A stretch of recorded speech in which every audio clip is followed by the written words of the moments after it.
আজকের ক্লাসে আমরা দেখব কিভাবে একটি প্রশ্ন তৈরি করতে হয়। এটা সিঙ্গেল পেজের প্রশ্ন, যেটা আমরা একটা A4 কাগজের এক পাশে করব, অপর পাশে একই প্রশ্ন আমরা আরও এক কপি করব, যাতে আমরা প্রিন্ট করলে একসাথে একই প্রশ্ন 2 কপি পেতে পারি। মাঝখানে আমরা কেটে নিব। তো আমরা যদি এটা ভালো করে দেখি, একটু খেয়াল করে দেখুন সবাই, আমাদের এদিকে উপরে কিছু মার্জিন আছে, এই যে মার্জিন,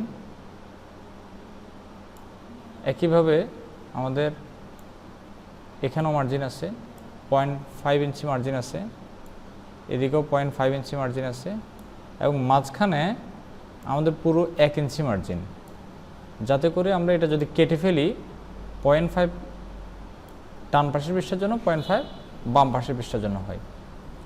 এই মেজারমেন্টটা জরুরি, এবং পুরো কাগজটা আছে A4 সাইজে। তারপর আমাদের এগুলো নাম্বারিং লিস্টে 1, 2, 3 করে আছে, আর মাঝখানের এগুলো ABC করে আছে। এবং খেয়াল করে দেখুন ইনডেনশন, এখানে একটা ইনডেনশন আছে, এই ইনডেনশন দেওয়াটাও জরুরি। তো আমরা আজকে সবগুলোই দেখব। তো চলুন আমরা আমাদের লেখাটা কপি করে নিচ্ছি। আমরা লেখাটা কপি করে নিলাম, Ctrl+C চেপে কপি করলাম, Ctrl+N চেপে আমরা নতুন একটা ডকুমেন্ট নিয়ে নিলাম। নতুন ডকুমেন্টে আমরা প্রথমেই আমাদের পেজ সাইজটা ঠিক করে নেব। আমাদের এটা লেটার সাইজে আছে, আমরা A4 করে নেব।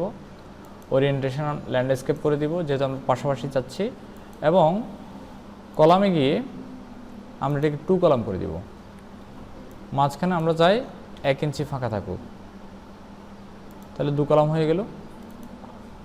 মার্জিনের ক্ষেত্রে আমরা চারিদিকে 0.5 ইঞ্চি মার্জিন চাচ্ছি, চারিদিকে 0.5 ইঞ্চি মার্জিন হয়ে গেল।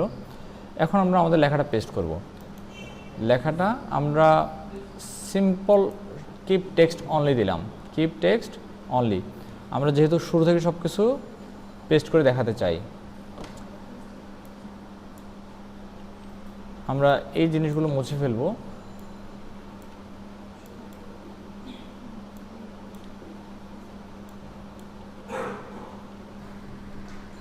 তো যাই হোক, আমাদের মোছা হয়ে গেছে, আপনারা দেখলেন আমরা মুছে ফেলছি। এখন আমাদের কাজ হচ্ছে আমাদের পুরো ডকুমেন্টে যতগুলো এক্সট্রা স্পেস আফটার লাইন আছে, আমরা সেই আফটার লাইন স্পেসিংগুলো রিমুভ করে দেব। আমরা পেজ লেআউট অপশন থেকে আফটার থেকে এটা 0 করে দেব। 0 করে দেওয়ার পর আমাদের এটা অতিরিক্ত স্পেসগুলো এখন আর নাই। এখন আমরা আমাদের বেসিক ফরম্যাটিংটা সেরে নিব। আমাদের এই লাইনগুলো সেন্টার করে ফেলবো। Ctrl চেপে E লিখলাম, Ctrl+E, সেন্টার হয়ে গেল। দেন আমাদের রাইটিং দ্য অ্যান্সার, এটা আমরা নাম্বারিং করে ফেলবো। আমরা নাম্বারিং করতে চাই এটাকে 1, 2, 3 হিসেবে, আমরা 1, 2, 3 করলাম। এবং আমরা এখানে স্পেসিং চাচ্ছি, ইনডেনশন চাচ্ছি না, আমরা এটা 0 করে দেব। ইনডেনশন থাকলো না, এবং স্ক্রিপ্ট স্পেস দিয়ে দিব।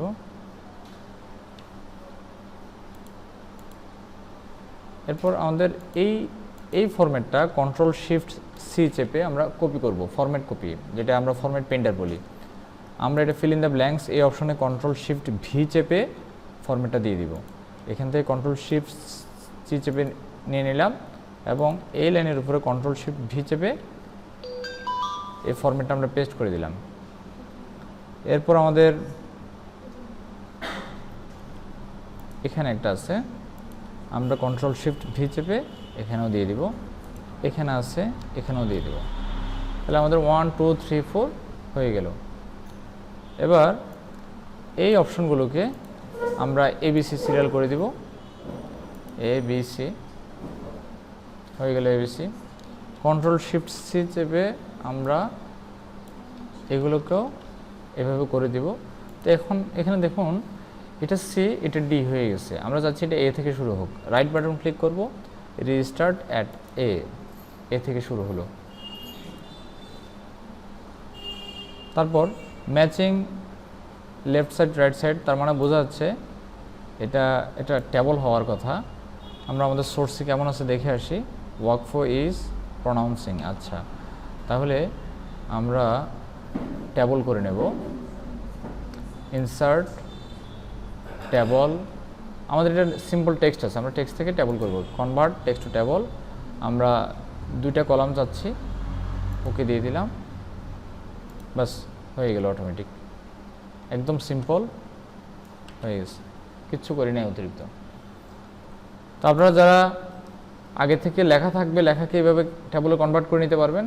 আর যদি একান্ত এটা অসুবিধা হয়, আপনারা অসুবিধা মনে করেন, আপনারা নতুন করে টেবল ক্রিয়েট করবেন, যতগুলো কলাম চান অতগুলো কলাম ইনসার্ট করবেন, এরপর যে লেখাটা যে সেলে যাওয়ার কথা সেই লেখাটা সেই সেলে কপি করে করে বা কাট করে করে নিয়ে যাবেন।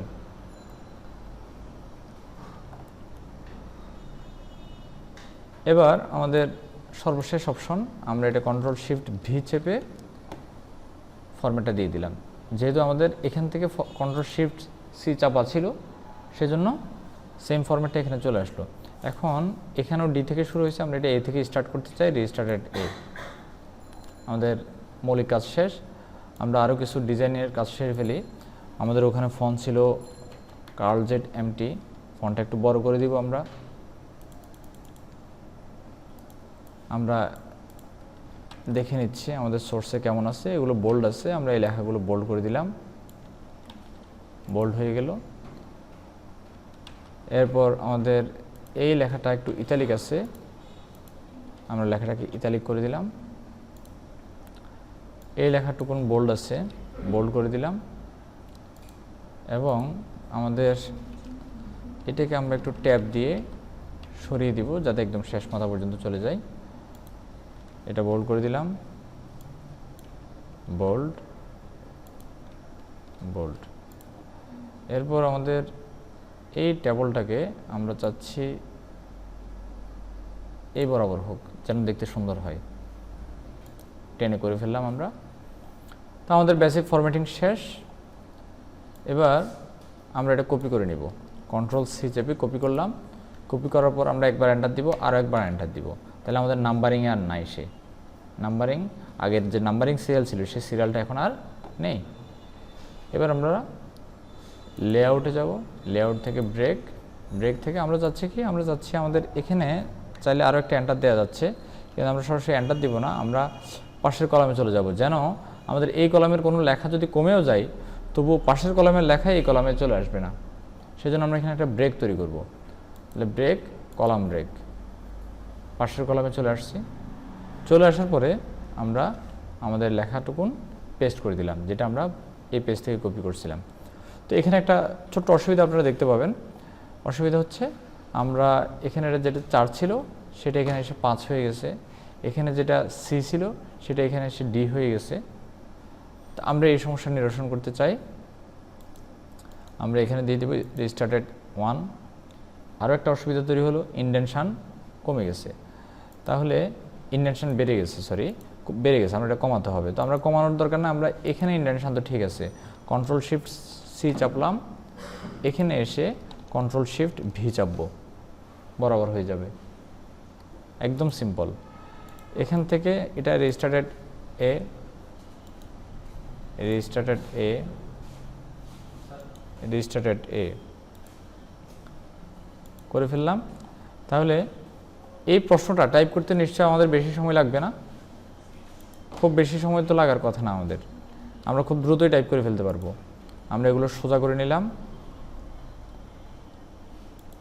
এগুলো সোজা করে দিব, সোজা করে দিব, এবং এখানে 0 অ্যাড করে দিব যাতে আরও একটু সোজা হয়। তাহলে এই সবগুলো নাম্বার একই পজিশনে দেখাচ্ছে। এখানেও একটু 0 অ্যাড করে দিলাম, 0 অ্যাড করে দিলাম, এটা শুধু সোজা রাখার জন্য। হয়ে গেল আমাদের প্রশ্ন তৈরি।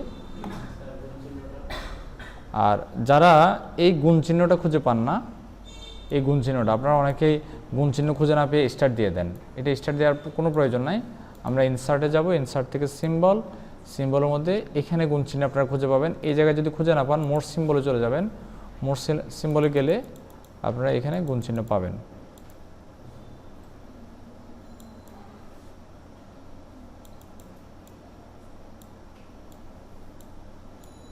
যদি এইখানে গুণ চিহ্ন না পান, আপনারা একটা ফন্ট খুঁজে নেন, উইংডিং, WING, উইংডিংস। আমি টু সিলেক্ট করে ফেলছি, উইন্ডিংস, হ্যাঁ উইন্ডিংস। উইন্ডিংসের মধ্যে আশা করি আপনি গুণ চিহ্ন খুঁজে পাবেন। উইন্ডিংসও নেই গুণ চিহ্নটা, আমরা দেখে আসি তার পাশেরটাতে আছে কিনা। এই যে পাশে গুণ চিহ্ন, এটা ক্রস চিহ্ন আছে, এই যে গুণ চিহ্ন আছে, আপনারা গুণ চিহ্ন এখান থেকে খুঁজতে পারেন, বুঝতে পারছেন? গুণ চিহ্ন এখান থেকে খুঁজে নিয়ে আসতে পারবেন। তো আমাদের এই গুণ চিহ্ন আপনারা নর্মালি সিম্বলের মধ্যে নর্মালি খুঁজে পাবেন। তবুও যদি না পান, সিম্বলে যাওয়ার দরকার নাই, ইনসার্ট থেকে ইকুয়েশান, ইনসার্ট নিউ ইকুয়েশান, এই ইকুয়েশান অংশটা এখান থেকে কেটে দেবেন। তার আগে এই জিনিসটা আপনারা অ্যাড টু কুইক অ্যাক্সেস টুলবারে অ্যাড করে নেবেন। হ্যাঁ, এই যে আমরা এটা আগে থেকে অ্যাড করা ছিল, ধরেন এটা আমি রিমুভ করে দিলাম, এখানে গিয়ে add to quick access toolbar, এই যে এটা অ্যাড হয়ে গেল। এখন এটা আমাদের দরকার নাই, আমরা এটা মুছে দিলাম। মুছে দেওয়ার পরে এই যে নর্মাল জায়গাটা, এখানে এসে এখান থেকে গুণ চিহ্ন সিলেক্ট করে দিবেন, হয়ে গেল গুণ চিহ্ন। এটা হচ্ছে সবচেয়ে সহজ এবং সবচেয়ে কার্যকর, এবং এখানে আপনার ম্যাথ করতে গিয়ে যত ধরনের সিম্বল প্রয়োজন সব কিছু এখানে পাবেন। এটা বেসিক ম্যাথেরগুলো আছে, এভাবে বিশ্বভিত্তিক আছে, যেমন জিওমেট্রি যদি চান সিম্বলগুলো এখানে পাবেন। তো কারো কোনো প্রশ্ন থাকলে আমাকে জানাবেন, আমি সেটা বুঝিয়ে দেওয়ার চেষ্টা করব। আজকের ক্লাস এটুকুই, আগামী ক্লাসে কথা হবে। আল্লাহ হাফিজ।